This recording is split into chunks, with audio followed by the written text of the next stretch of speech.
My name is Mia Sepin, Department D3 Nurse International.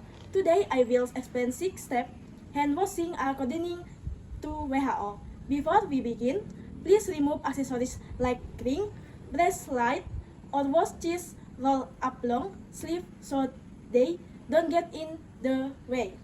Now here are the steps. 1 step, wet your hand with enough running water. Step 2, apply enough soap. Rub hand palm to palm in circular motion. Clean between fingers and the back of the hand. Next, wash in interlocking position. Clean the thumb by writing it. Rub finger tips and nails in a circular motion. Rinse and rinse hand with running water, then dry.